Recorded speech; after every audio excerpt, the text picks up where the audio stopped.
Hello students, my name is Atisha Chhajer. I am a lecturer of Government Polytechnic College, Dungarpur. आज हम refrigeration and air conditioning ME301 का unit number 2 refrigeration system का second part पढ़ रहे हैं। आज हम पढ़ेंगे एयर रेफ्रिजरेशन सिस्टम, जिसमें आज हम पढ़ेंगे reversed Brayton cycle, theoretical and actual reversed Brayton cycle.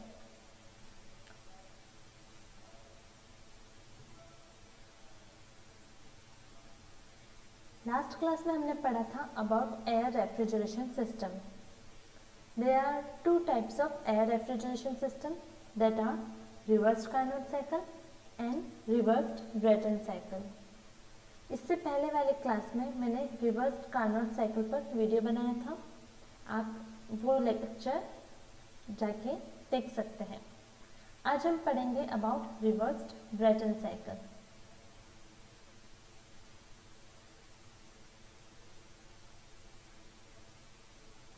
Reversed Brayton cycle, इसे Bell Coleman air refrigeration cycle भी कहा जाता है। Bell Coleman air refrigeration cycle Bell Coleman द्वारा विकसित किया गया है। बेल कोल मैन प्रशीतन मशीन बहुत पहले फ्रोजन मीट को ले जाने वाले जलयानों में यूज की जाती थी। बेल कोलेमन साइकिल के 4 एलिमेंट्स प्रमुख हैं, दैट आर कंप्रेसर, जिसे कहते हैं संपीड़क, कूलर शीतलक, एक्सपांडर यानी प्रसारक and refrigerator that is refrigerator. Okay, तो ये जो 4 एलिमेंट्स है ये प्रमुख अवयव है Bell Coleman air refrigeration cycle के। Bell Coleman air refrigeration cycle को जूल साइकिल के नाम से भी जाना जाता है। यह रिवर्स्ड कार्नोट साइकिल का संशोधित रूप है। इसमें आप पीवी और टीएस डायग्राम जब देखेंगे, इसमें आप देखेंगे इसमें आइसेंट्रोपिक प्रोसेस के स्थान पर आइसोबैरिक प्रोसेस यूज किया गया है, यानी कि कांस्टेंट टेम्परेचर के स्थान पर कांस्टेंट प्रेशर का यूज किया गया है। ये पीवी और टीएस डायग्राम में आप देख सकते हैं। इस साइकिल में कंप्रेसर, कूलर, एक्सपांडर और रेफ्रिजरेटर, ठीक है, इन एलिमेंट से पास होके रेफ्रिजरेंट पास होता है। ठीक है, सबसे पहले ये कंप्रेसर में आता है, कंप्रेसर में आके कंप्रेस होता है। उसके बाद ये कूलर में आता है। कूलर में आने के बाद क्या होता है, एक कांस्टेंट प्रेशर, इसका टेम्परेचर रिड्यूस होता है। ठीक है, यहाँ पे ये कूलिंग वाटर यहाँ से पास किया जाता है, जिससे इसका टेम्परेचर यहाँ पे डाउन हो जाता है। उसके बाद इसे एक्सपांडर से पास किया जाता है। एक्सपांडर में क्या होता है, प्रेशर घटता है और टेम्परेचर भी घटता है एट कांस्टेंट एंट्रोपी। उसके बाद इसे रेफ्रिजरेटर से पास किया जाता है। रेफ्रिजरेटर से पास करने के बाद इसका वॉल्यूम बढ़ता है एट कांस्टेंट प्रेशर और इसका टेम्परेचर भी बढ़ जाता है। ठीक है, तो इस तरह से ये पूरा साइकिल कंप्लीट होता है।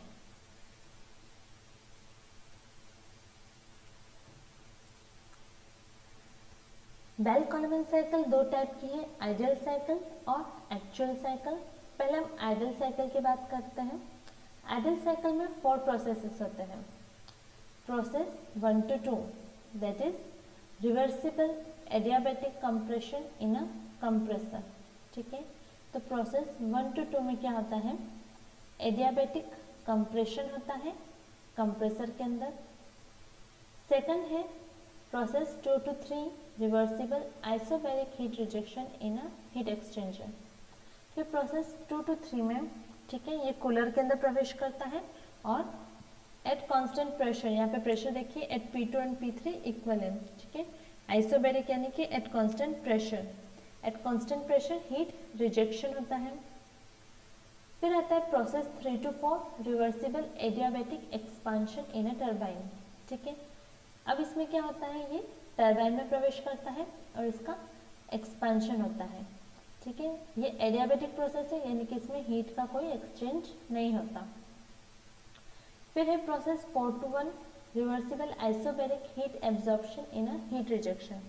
उसके बाद ये रेफ्रिजरेटर में प्रवेश करता है और एट कांस्टेंट प्रेशर इसका हीट एब्जॉर्प्शन होता है। ठीक है, तो प्रोसेस 2-3 में क्या हुआ, हीट रिजेक्शन हुआ, और प्रोसेस 4-1 में हीट एब्जॉर्प्शन हुआ। ठीक है, तो हीट रिजेक्शन होने से इसका टेम्परेचर डाउन हो गया और हीट एब्जॉर्प्शन होने से टेम्परेचर राइज हो गया।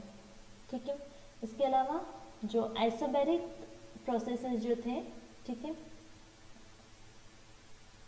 2-3, 4-1, ठीक है, ये आइसोबैरिक प्रोसेसेस थे, और प्रोसेस 1-2 और 3-4 आइसेंट्रोपिक प्रोसेस है, यानी कि इसमें जो एंट्रोपी है वो कांस्टेंट रखी गई है। ठीक है, सबसे पहले हम पढ़ते हैं process 1-2। Gas at low pressure is compressed isentropically from state 1-2। ठीक है, तो यहाँ पे फ्रॉम स्टेट 1-2 गैस को कंप्रेस किया आइसेंट्रोपिकली यानी कि इसकी एंट्रोपी कांस्टेंट रखी। ठीक है, तो कंप्रेसर में से कंप्रेस किया एट कांस्टेंट एंट्रोपी, लेकिन कंप्रेस करने के बाद क्या होता है, इसका टेम्परेचर राइज हो गया और प्रेशर भी राइज हो गया। तो प्रेशर P1 से हो गया P2, ठीक है, और टेम्परेचर हो गया T1 to T2, लेकिन इसकी जो एंट्रोपी है वो कांस्टेंट रही। ठीक है, ये जो प्रोसेस है एडियाबेटिक है, तो इस प्रोसेस में जो ऊष्मा है, उस ऊष्मा अंतरण की जो मात्रा है वो शून्य रहती है। ठीक है, इसके अलावा इसका विशिष्ट आयतन यानी कि स्पेसिफिक वॉल्यूम वो भी V1 से घटकर कितना हो जाता है, V2, क्योंकि कंप्रेस हो रहा है, तो कंप्रेस करने से विशिष्ट आयतन स्पेसिफिक वॉल्यूम कम हो जाएगा, जो कि V1 से हो गया V2। ठीक है, तो इस प्रक्रम के दौरान रेफ्रिजरेटर से ठंडी वायु कंप्रेसर में प्रवेश करती है, जहां पर वायु स्थिर एंट्रोपी पर संपीड़ित होती है, जिसके कारण वायु के टेम्परेचर और प्रेशर दोनों की वैल्यू बढ़ जाती है और स्पेसिफिक वॉल्यूम V1 से घटकर V2 हो जाती है। इस टाइम पे हीट एक्सचेंज की मात्रा शून्य रहती है। Then process 2-3, hot and high pressure gas flows through a heat exchanger and rejects heat sensibly and isobarically to a heat sink. The enthalpy and temperature of the gas drop during the process due to heat exchange. No work transfer takes place and the entropy of the gas decreases. ठीक है, तो क्या हो रहा है, process 2-3 में क्या हो रहा है, at constant pressure heat rejection हो रहा है। ठीक है, यहाँ पे देखिए प्रेशर यहाँ पे 0.2 पे है P2 और 0.3 पे भी है P3। ठीक है, तो P2 और P3 इक्वल है। ठीक है, तो at constant pressure heat rejection होता है। ठीक है, तो इस प्रक्रम के दौरान कंप्रेसर से निकलने वाली हाई टेम्परेचर की और हाई प्रेशर की जो वायु है वो कूलर में प्रवेश करती है। इस दौरान जो कूलर है ये एक हीट एक्सचेंजर का काम करता है। कूलर में वायु कांस्टेंट प्रेशर पर अपनी ऊष्मा पानी को दे देती है, जिससे एयर का टेम्परेचर T2 से घटकर T3 हो जाता है। ठीक है, इस दौरान वायु का विशिष्ट आयतन यानी कि स्पेसिफिक वॉल्यूम भी घटकर V2 से V3 हो गया। ठीक है, यहाँ पे V2 था तब ये V3 हो गया। तो हम जानते हैं कि कांस्टेंट प्रेशर प्रोसेस के टाइम एयर द्वारा जो ऊष्मा निकाली गई है वो है Q2-3 is equal to mCp del T यानी कि चेंज इन टेम्परेचर, वो कितना हो रहा है T2 माइनस T3। ठीक है, और अगर हम इसे Q23 डिवाइड बाय m कर देंगे तो ये हो जाएगी प्रति किलोग्राम वायु द्वारा निकाली गई ऊष्मा। ठीक है, फिर आता है process 3-4। High pressure gas from the heat exchanger flows through a turbine, undergoes isentropic expansion and delivers net work output.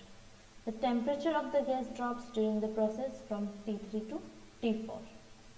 ठीक है, तो क्या हो रहा है प्रोसेस 3-4 में। ठीक है, इसे बोलते हैं आइसेंट्रोपिक एक्सपांशन। ठीक है, इस प्रक्रम के दौरान कम टेम्परेचर वाली, ठीक है, यहाँ पे इसका टेम्परेचर ड्रॉप हो गया, तो कम टेम्परेचर वाली जो वायु है वो कूलर से एक्सपांडर में जाती है, ठीक है।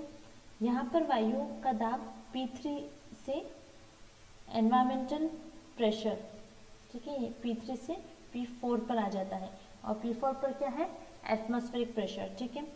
तो एटमॉस्फेरिक प्रेशर पर आकर ये यहाँ पे एक्सपांड होती है, लेकिन इस प्रोसेस के टाइम फ्रॉम 3 to 4 इसकी जो एंट्रोपी है वो कांस्टेंट रहती है, ठीक है। इस प्रक्रम के दौरान वायु का तापमान T3 से घटकर T4 हो जाता है, जो कि शीतलन जल के तापमान से भी कम होता है। इसके फलस्वरूप वायु का विशिष्ट आयतन V3 से बढ़कर V4 हो जाता है, ठीक है, क्योंकि वायु जो है वो ज़्यादा ठंडी हो गई तो उसका विशिष्ट आयतन बढ़ गया, ठीक है। इस टाइम पे ये कौन सा है, एडियाबैटिक प्रोसेस, तो इसमें हीट एक्सचेंज की मात्रा शून्य रहती है। लास्ट प्रोसेस है 4 to 1।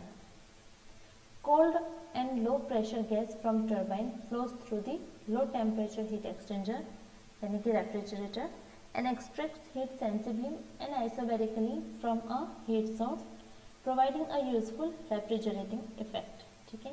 तो प्रोसेस 4 to 1 में हमें क्या मिल रहा है, required refrigerating effect. The enthalpy and temperature of the gas rise during the process due to heat exchange. No work transfer takes place and the entropy of the gas increases, ठीक है।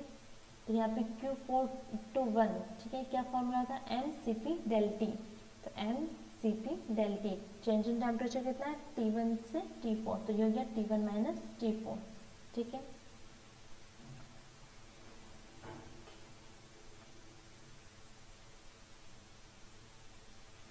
तो क्या हो रहा है, प्रोसेस 4 to 1 में इस प्रक्रम के दौरान वायु एक्सपांडर से निकलकर रेफ्रिजरेटर में प्रवेश करती है। यहाँ पर कांस्टेंट प्रेशर पर प्रशीतित जगह से ऊष्मा एब्जॉर्व करके उसे ठंडा कर देती है तथा स्वयं ऊष्मा अवशोषित कर गर्म हो जाती है, यानी कि एयर का टेम्परेचर जो है वो T4 से बढ़कर T1 हो जाता है। इस दौरान वायु का विशिष्ट आयतन भी बढ़कर V4 से V1 हो जाता है। हम जानते हैं कि स्थिर ताप प्रक्रम के दौरान जो अवशोषित ऊष्मा हो रही है, यहाँ पे क्या हो रही है, अवशोषित ऊष्मा हो रही है, जिसकी वैल्यू हो जाती है mCp T1 माइनस T4, ठीक है। और अगर यहाँ पे हम प्रति किलोग्राम अवशोषित ऊष्मा फाइंड करेंगे तो ये हो जाएगा Q41 डिवाइड बाय m, जिसे हम स्मॉल q41 से रिप्रेजेंट करेंगे। नेक्स्ट है COP of Bell Coleman air refrigeration cycle, ठीक है। ये हमने लास्ट टू लास्ट क्लास में पढ़ा था कि COP क्या होता है, ठीक है। COP ऑफ रेफ्रिजरेशन का फॉर्मूला होता है निकाय द्वारा अवशोषित ऊष्मा का प्रशीतन प्रभाव डिवाइडेड बाय निकाय पर किए गए कार्य की मात्रा, ठीक है। यानी कि सिस्टम पर जो रेफ्रिजरेटिंग इफेक्ट आया, रेफ्रिजरेटिंग इफेक्ट कहाँ पर है, फॉर द प्रोसेस 4 to 1, ठीक है। तो Q41 में आया है रेफ्रिजरेटिंग इफेक्ट और निकाय पर किए गए कार्य की मात्रा, ठीक है। कार्य कितना हुआ, फ्रॉम द प्रोसेस Q23 से Q41 तक कार्य किया गया। Q12 और Q34 में कार्य की मात्रा 0 थी, ठीक है। तो हम जानते हैं कि प्रक्रम के दौरान प्रति किलोग्राम वायु, ठीक है, यहाँ पे प्रति किलोग्राम हो गया, ठीक है। तो capital Q divide by m हो गया, तो यहाँ पे हमने से स्मॉल q से रिप्रेजेंट करते हैं। तो प्रति किलोग्राम वायु द्वारा अवशोषित ऊष्मा हो गई Cp T1 माइनस T4, जो भी हमने पढ़ा था, ठीक है। तो चक्र पर प्रति किलोग्राम वायु हेतु किया गया कार्य कितना हो गया, निष्कासित ऊष्मा माइनस अवशोषित ऊष्मा। निष्कासित ऊष्मा है Q23 और अवशोषित ऊष्मा है Q41। तो निष्कासित ऊष्मा में से अवशोषित ऊष्मा, ठीक है, यानी heat rejected minus heat absorb, जब इसे कैलकुलेट करते हैं तो क्या आता है, Cp T2 minus T3 minus Cp T1 minus T4। यहाँ पे Cp कॉमन है तो बाहर ले लिया, अंदर क्या बचा, T2 minus T3 minus of T1 minus T4, ठीक है। अब हम इसे COP के फॉर्मूला में पुट करेंगे, ठीक है। तो रेफ्रिजरेटिंग इफेक्ट कितना है, Q41 और किया गया कार्य है Q23 माइनस Q41, ठीक है। तो Q41 की वैल्यू यहाँ से पुट कर दी CP_T1 माइनस T4 और Q23 माइनस Q41 की वैल्यू यहाँ से पुट कर दी, ठीक है। यहाँ पे CP कॉमन है तो कैंसिल हो गया, बचा क्या COP equals to T1 minus T4 divide by T2 minus T3 minus of T1 minus T4। अब हम क्या कर रहे हैं, यहाँ से T4 कॉमन ले लिया, यहाँ से T4 कॉमन ले लिया तो अंदर क्या बचा T1 divide by T4 minus 1 और इधर से T3 कॉमन ले लिया तो ये हो गया T2 divide by T3 minus 1 और इसमें से वापस T4 कॉमन ले लिया तो अंदर बचा T1 बाय T4 माइनस 1, ठीक है। तो हम जानते हैं कि जब कोई प्रोसेस आइसेंट्रोपिक होता है तो आइसेंट्रोपिक प्रोसेस के लिए T2 by T1 is equals to P2 by P1 raise to power gamma minus 1 upon gamma, ठीक है। ये फॉर्मूला है, इसे आप हमेशा ध्यान रखना। For an isentropic process T2 by T1 is equals to P2 by P1 raise to power gamma minus 1 upon gamma. उसी तरह आइसेंट्रोपिक प्रोसेस 3 to 4 के लिए T3 by T4 is equals to P3 by P4 raise to power gamma minus 1 upon gamma, ठीक है।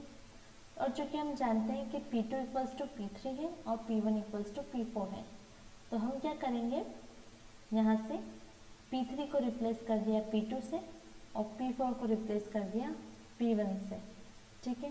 तो इससे हमें क्या पता चला कि जो T2 बाय T1 है वो इक्वल हो गया T3 बाय T4 के, ठीक है। T2 by T1 is equals to T3 by T4। फिर हम क्या करते हैं T3 को नीचे लिख देते हैं और T1 को ऊपर ले जा लेते हैं तो ये आ गया T2 by T3 is equals to T1 by T4, ठीक है। अब हम क्या करेंगे क्वेश्चन में, यहाँ पे जो T2 बाय T3 है उसे T1 बाय T4 से रिप्लेस कर देंगे, ठीक है। तो यहाँ पे जो T2 बाय T3 था उसे T1 बाय T4 से रिप्लेस कर दिया, ठीक है। तो उसके बाद क्या हुआ, यहाँ पे भी T1 बाय T4 माइनस 1, ये है T1 बाय T4 माइनस 1 और T1 बाय T4 माइनस 1, ठीक है। सब जो ये कॉमन आ गया तो ये सब कैंसिल हो गया, ऊपर क्या बचा T4 और नीचे बचा T3 माइनस T4, ठीक है। अब वापस हम क्या कर रहे हैं, इस पूरे इक्वेशन को T4 से डिवाइड कर रहे हैं, ठीक है। तो T4 डिवाइड बाय T4 हो गया 1, T3 बाय T4 माइनस 1, ठीक है। अब हमें पता है T3 बाय T4 होता है P3 by P4 raise to power gamma minus 1 upon gamma, ठीक है। तो ये हो गया P3 by P4 raise to power gamma minus 1 upon gamma minus 1, ठीक है। तो P3 इक्वल है P2 के और P4 इक्वल है P1 के, तो हमने P3 बाय P4 को लिख दिया P2 बाय P1, ठीक है। फिर हमने क्या लिया, एक प्रसारण या फिर संपीड़न अनुपात जिसे बोलते हैं कंप्रेशन रेशियो, ठीक है। कंप्रेशन रेशियो लिया जिसे RP से डिनोट कर रहे हैं, वो है ratio of P2 by P1 या फिर P3 बाय P4, ठीक है। तो P2 बाय P1 को लिख दिया R raise to power P2 by P1 को लिख दिया RP, ठीक है, यानी कि कंप्रेशन रेशियो। तो COP का फॉर्मूला आ गया COP of Bell Coleman cycle 1 divide by RP raise to power, ये रेज़ है, ठीक है, मतलब इसकी घात है, raise to power gamma minus 1 upon gamma minus 1, ठीक है। तो ये आ गया COP of Bell Coleman cycle. Next हम पढ़ते हैं एक्चुअल रिवर्स ब्रेटल साइकिल या फिर एक्चुअल बेल कोलमन साइकिल। जो एक्चुअल बेल कोलमन साइकिल है वो आइडल साइकिल से अलग होती है। क्यों? क्योंकि non isentropic compression and expansion process, ठीक है। जो हमने आइडल साइकिल पढ़ी थी उसमें हमने क्या पढ़ा था, जो कंप्रेशन और एक्सपांशन प्रोसेस जो है वो आइसेंट्रोपिक है, यानी कि एट कांस्टेंट एंट्रोपी पे है, जबकि एक्चुअल में जो कंप्रेशन और एक्सपांशन प्रोसेस जो होते हैं वो कांस्टेंट एंट्रोपी पर नहीं होते, एंट्रोपी चेंज होती है। देखो यहाँ पे प्रोसेस 1 to 2 हमने कांस्टेंट एंट्रोपी पर लिया था, जबकि एक्चुअल में जो एंट्रोपी है वो चेंज हो रही है, ठीक है। एंट्रोपी यहाँ पे बढ़ गई, यहाँ पे एस है, सॉरी, ठीक है, ये एस है यहाँ पे, ठीक है। तो एंट्रोपी क्या हो रही है, यहाँ पे S1 से जाके बढ़कर कितनी हो गई, S2 डैश, ठीक है, बढ़ गई। उसके अलावा एक्सपेंशन जो प्रोसेस था, ठीक है, 3 to 4 जो हमने आइसेंट्रोपिक लिया था एट कांस्टेंट एंट्रोपी, जबकि ये प्रोसेस क्या है यहाँ से लेकर यहाँ पे, ठीक है। तो एंट्रोपी क्या हो रही है, बढ़ रही है, ठीक है। यहाँ पर भी एंट्रोपी बढ़ रही है और प्रोसेस 3 to 4 के लिए भी एंट्रोपी बढ़ रही है, ठीक है, कांस्टेंट नहीं है। तो एक्चुअल में जो साइकिल है उसमें एंट्रोपी कांस्टेंट नहीं रहती। और सेकंड है pressure drop in cold and hot heat exchanger, ठीक है। हमने प्रोसेस 2 to 3 के लिए हमने पढ़ा था कि ये एट कांस्टेंट प्रेशर प्रोसेस होता है, जबकि यहाँ पे कांस्टेंट प्रेशर प्रोसेस नहीं होता। फ्रॉम 2 to 3 प्रेशर ड्रॉप हो जाता है। Eight point P2 dash pressure ज़्यादा है and point P3 dash pressure कम हो गया, ठीक है। उसी तरह 4 to 1 प्रोसेस हमने आइसोबैरिक पढ़ा था, ठीक है, जिसमें कांस्टेंट प्रेशर रखा गया था, जबकि एक्चुअल में प्रेशर ड्रॉप हो गया, ठीक है। तो यानी कि कोल्ड एंड हॉट एक्सचेंजर्स में भी प्रेशर ड्रॉप होता है और जो प्रोसेस है वो नॉन आइसेंट्रोपिक होता है, ठीक है।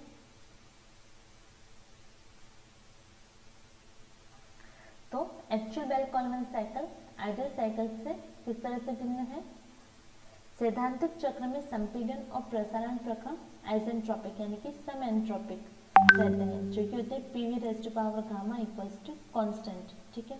लेकिन एक्चुअल में ये PV raised to power n equals to constant होते हैं, ठीक है। गामा की वैल्यू होती है 1.4 और n की वैल्यू कुछ भी हो सकती है 1.2, 1.3, ठीक है। तो एक्चुअल में ये PV raised to power n equals to constant के अनुसार होते हैं। ये प्रक्रम पूर्णतः रिवर्सिबल नहीं होते हैं, ठीक है, यानी कि इस प्रक्रम के दौरान एंट्रोपी बढ़ती है, ठीक है, जबकि आइडियल साइकिल में S1 इक्वल्स टू S2 था, ठीक है, और एक्चुअल साइकिल में S2 is greater than S1 हो रहा है। सेकंड है कूलर में फ्लूइड फ्रिक्शन होने के कारण दाब की कुछ हानि होती है। ये हानि उच्च गति होने पर ज़्यादा होती है। इस प्रकार कूलर से ऊष्मा का निष्कासन पूर्णतया कांस्टेंट प्रेशर पर नहीं होता, यानी कि आदर्श चक्र के लिए P2 P3 के इक्वल था, लेकिन एक्चुअल साइकिल के लिए जो प्रेशर है वो ड्रॉप हो गया, ठीक है। जो P3 आया वो कम आया P2 से, ठीक है। ऐसा क्यों हुआ, क्योंकि फ्लूइड फ्रिक्शन यानी कि तरल घर्षण होने के कारण ऐसा प्रेशर हानि हुई। थर्ड है इस चक्र में प्रसारक यानी एक्सपांडर में भी दाब की हानि होती है। एक्चुअल साइकिल के दौरान P4 is equals to P1 होता है, लेकिन एक्चुअल में P4 is greater than P1 होता है, ठीक है। जो ये एक्चुअल साइकिल है उसमें जो एक्चुअल था उसमें आइडियल जो था उसमें P4 इक्वल्स टू P1 है, लेकिन आइडियल एक्चुअल जो साइकिल है उसमें प्रेशर का लॉस हो गया, ठीक है, यानी कि P4 is greater than P1, ठीक है। तो P4 is greater than P1 होता है, अर्थात एक्सपांडर के अंत में सिलेंडर के एग्जिट पर प्रेशर रेफ्रिजरेटर के दाब से कुछ ज़्यादा होता है, ठीक है। तो ये डिफरेंस हमने पढ़ा एक्चुअल और आइडियल बेल कॉलमैन या फिर रिवर्स ब्रेटन साइकिल में, ठीक है। अगर आपको इससे रिलेटेड कोई भी डाउट हो तो आप मुझे कमेंट सेक्शन में पूछ सकते हैं। Thank you.